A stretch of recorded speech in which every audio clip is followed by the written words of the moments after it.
Welcome and take a transformative journey into the Luna Wolf Woods of Wisdom.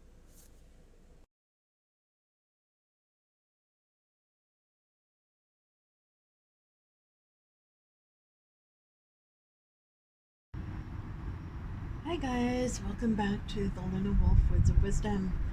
And I am back to do an Oracle flip through and first impressions.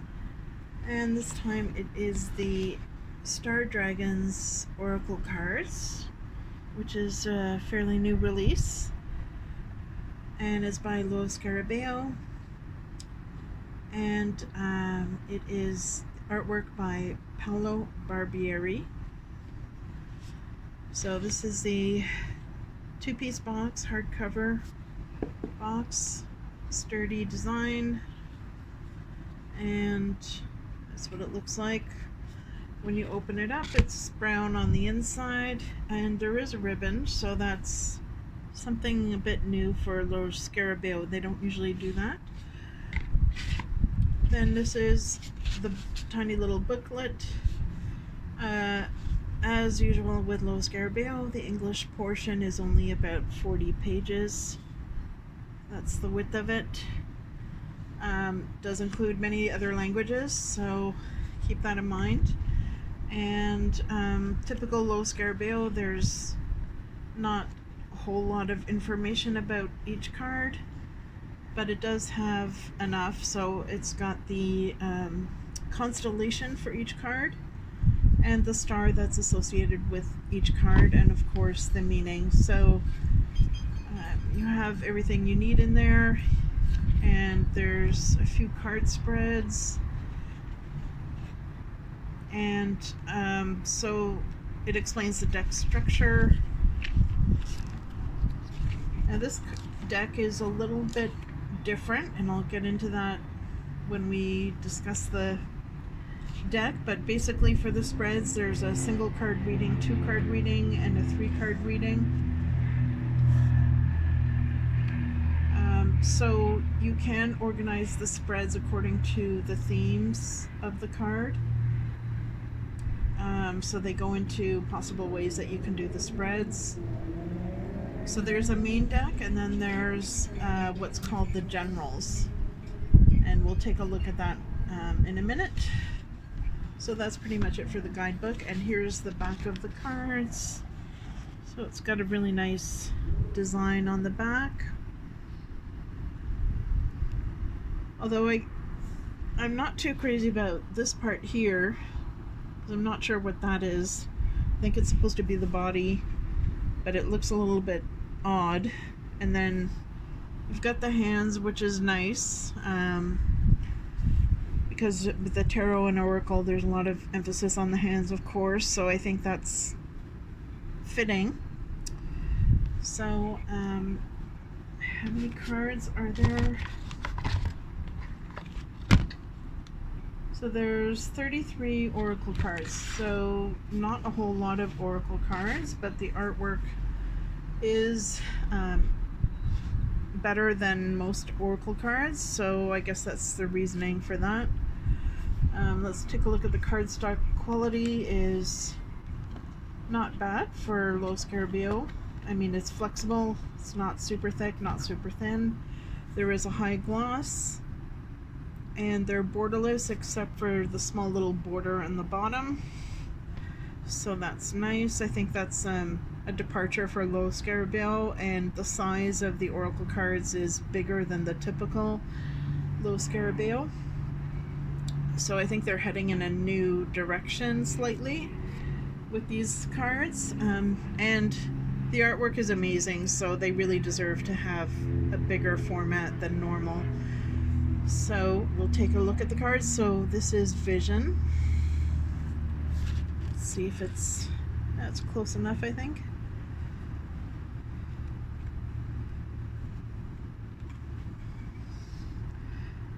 Dominance.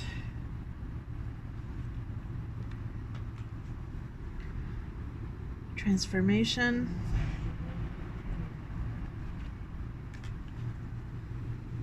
Wisdom.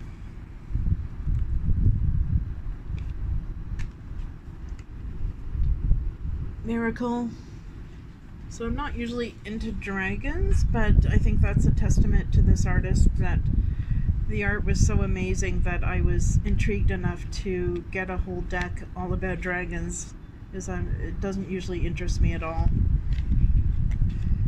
And I think a dragon deck would be good for males, would be interested in that.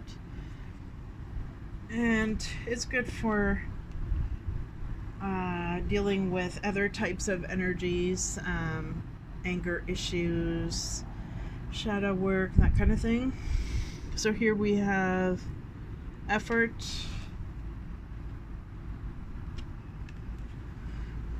legacy,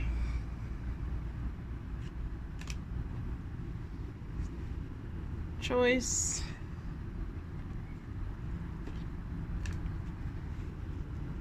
transcendence. It's really powerful artwork. It really draws you in, and I think you can get a lot of intuitive hits off of these cards. So even though the guidebook is a bit on the brief side, I think the artwork is so good that you're still going to be able to get a lot of intuitive meanings out of this. And this is invention, the self,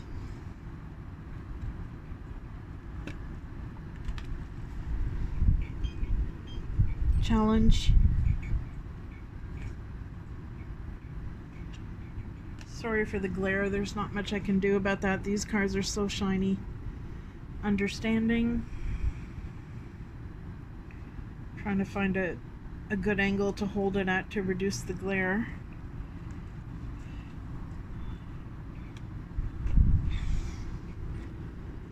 Tranquility. So I like the fact that there's human characters in each card, because you can play off of the interaction between the dragon and the human as well to get meaning out of the card. And with this deck, the humans have a meaning, and then the dragons themselves have a meaning. So the humans represent a star that's associated with that constellation. The dragon is the constellation, and the human is the star that's associated with that constellation. So for the human, it's usually either the brightest star in the constellation or the one that's the most well-known star.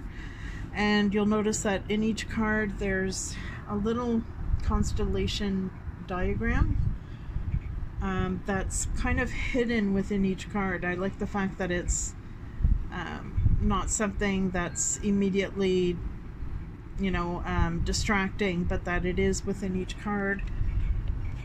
So you can use that for additional meanings. There it is there. So it's unobtrusive. It's something that you'll notice as you're looking at the card for a while, but it doesn't immediately draw your eye over to that section. And here we have destruction.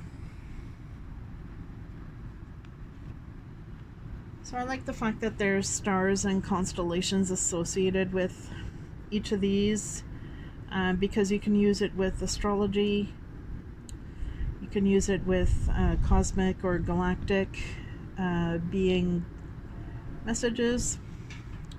And this one here is grief, and this is healing. So they are quite vibrant in terms of coloring. Independence,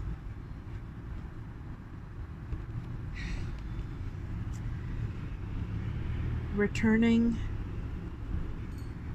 So around the same time that this came out, there was also a unicorns deck by the same artist, which I've seen reviews of online, and I was debating about whether to get that one as well, but decided to go with this one for now. This is resilience, and maybe if I like this deck enough, I might get the other unicorn one. And this is rebirth.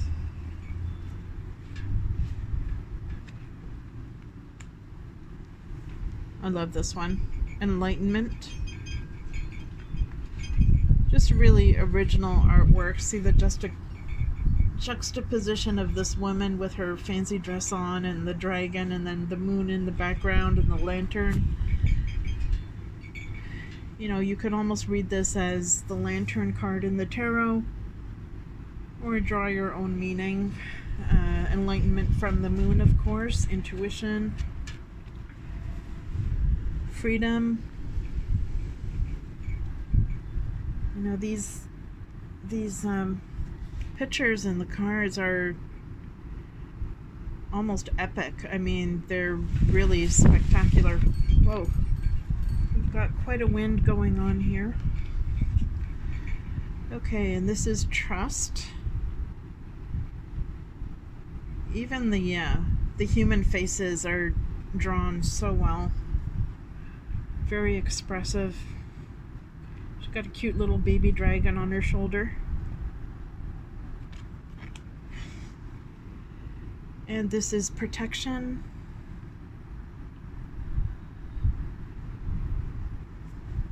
Really fierce, magnificent images here. This is culmination. Really powerful. I love that.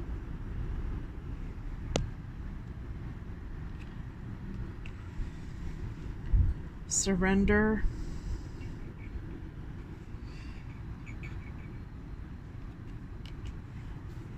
And these are kind of like extra bonus cards. Well, there's two parts to the deck. There's the main deck and then there's the generals. And these are known as the generals cards.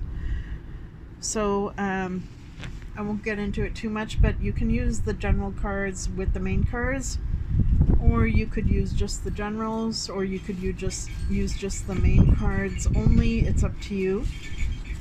And they mentioned in the guidebook that the general cards are more like major themes that are going on, and then the main cards are more like the everyday life issues that might be going on.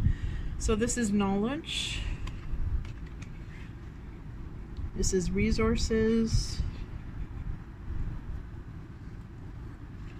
So let me know what you think of this deck. If anyone has it and you've been using it, how do you like it? Do you find it's good for intuitive hits, or do you need to use the guidebook?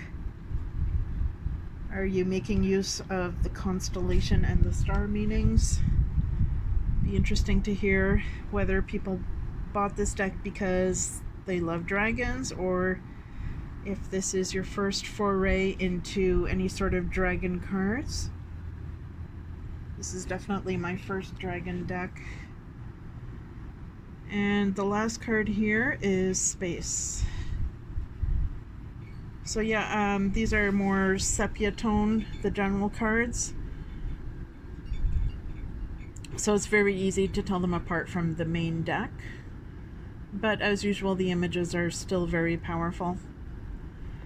So that's it. I hope you like this video, and please feel free to leave me some comments. And do like, share, and subscribe, and I will have many more deck flip-throughs and reviews to come. Thanks for tuning in.